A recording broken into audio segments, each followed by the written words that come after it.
It's been over 2.5 years since Putin started the Ukraine war, and he seems to be no closer. Hi guys, Horus the Sky God Pharaoh, and today we're going to be reacting to Vladimir Putin's Russia's countdown to collapse begins. Let's check it out.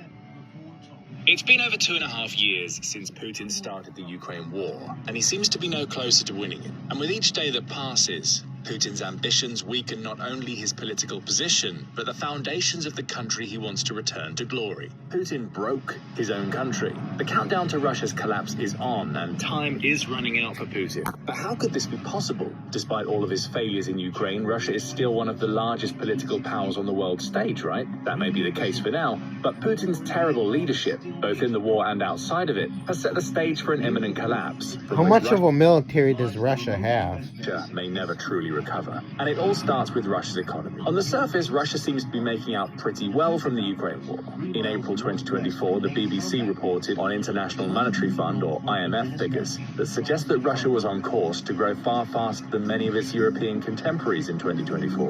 The IMF claimed oil exports had held steady, and that government spending was high enough to contribute to economic growth of 3.2% by the end of the year. Even 2025 would look good for Russia, claimed the IMF, as it suggested that the 1.8% growth it initially anticipated for the year would likely grow higher. In contrast, the organization believes the UK will achieve just 0.5% growth by the end of 2024, showing that Russia appears to be outpacing its European rivals economically. However, these figures don't tell the true tale of the economic tumult occurring in Russia right now. What the IMF fails to account for is that Putin has transformed Russia's economy into one that's almost solely reliant on the war. Writing for Project Syndicate, Swedish economist and former Atlantic Council senior fellow Anders Asplund says that Russia faces hurdles technologically, financially, and even demographically that are not well understood. Honing in on the financial side, he says that the sanctions placed against Russia by many Western nations have shaved between 2 and 3% off the country's gross domestic product, or GDP. That's a problem for Putin, Asplund claims, as it condemns Russia to economic stagnation and may impact its ability to fund the war against Ukraine. He adds to this, stating that Russia's GDP has dropped from $2.3 trillion in 2013 to $1.9 trillion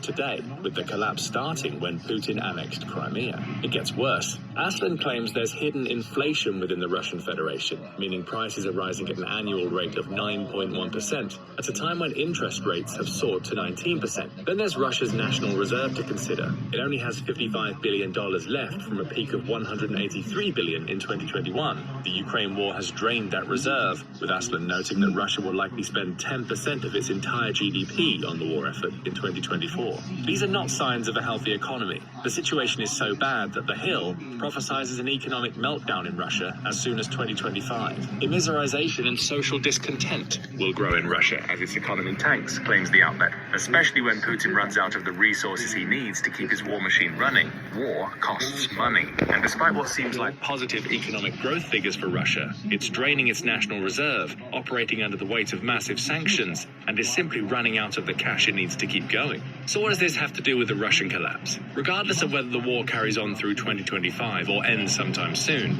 Russia's coffers are so drained that there's almost nothing left to take care of the country's public. Russia's people are dealing with a cost of living crisis at a time when they're unable to borrow money because of rampant rising interest rates, and it's clear that the Ukraine war has drained Russia so much that it's on the verge of collapse. We're already seeing signs of this within the country's infrastructure.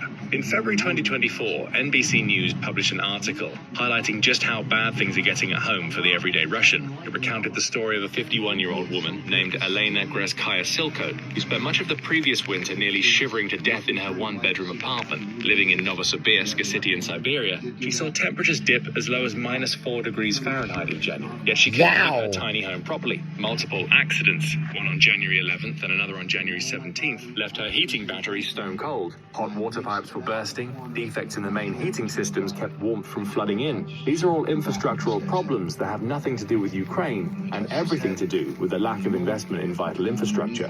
What is that? Where would the money for that investment even come from?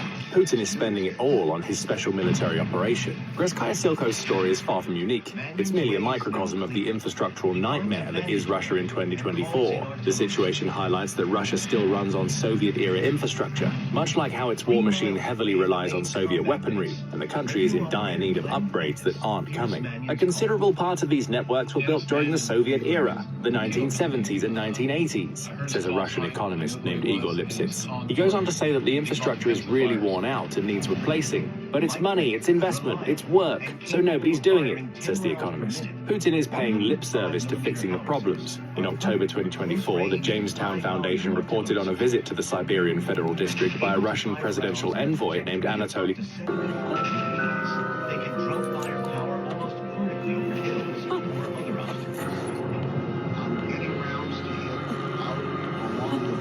Seryshev. During a speech, Seryshev claimed that Putin saw the infrastructural problem as being enough of an issue for him to personally oversee efforts to improve it, but nothing seems to be happening. The Jamestown Foundation says the 2023-24 winter saw Russia hit with 577 major incidents affecting critical infrastructure across 59 of its regions. It wasn't just remote areas like Siberia being affected. Moscow experienced 31 of these incidents, showing that even Russia's richest city is running on creaking infrastructure. Expand the recordings of these incidents to the annual level, and there are 7,000 causing issues with Russia's heating infrastructure per year. Almost all are due to the attrition of infrastructure, according to the Jamestown Foundation. And most worryingly for Putin, such incidents have led to a wave of public discontent in the Urals and Siberia. Russia is also struggling under a potential rail collapse in the wake of Ukraine's invasion of the Kursk Oblast. Putin dedicated a large portion of the Moscow railway fleet to shipping soldiers into Kursk. Many of those trains ended up abandoned. Sanctions have also limited Russia's ability to get the spare parts it needs to keep its aging rail infrastructure moving. It's the heating situation all over again. What Russia has is too old to last for much longer. So what's the situation so far?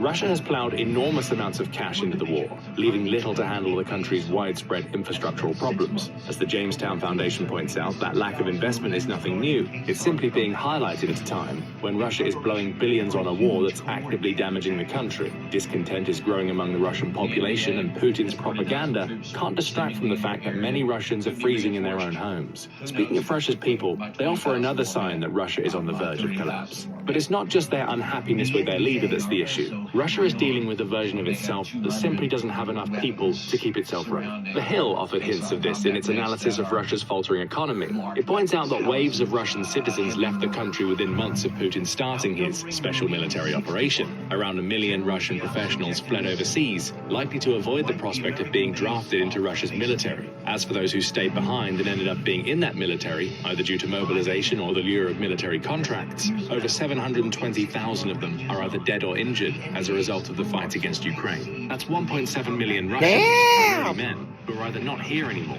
or maybe too injured to contribute to Russian society. Putin caused that problem over the course of the last nearly 3 years. And Russia's people problem gets even worse. It faces a massive demographic issue that is changing the very face of Russia. The Atlantic Council reports that the non-Russian share of the country's population was around 30% in 2023. That may not seem like such a huge amount until you realize that the non-Russian segment is growing at a far faster rate than the Russian segment. Around 70% of Russians live in the country's urban centers, where they simply don't have as many children as the citizens who live in the country's villages and small towns. Many of Russia's minority ethnic groups have birth rates that far exceed the Russian average, claims the Atlantic Council, with proof coming from official figures. Alright, that's it. Don't forget to like, share, and subscribe. I thought this video was going to be interesting, but it's not.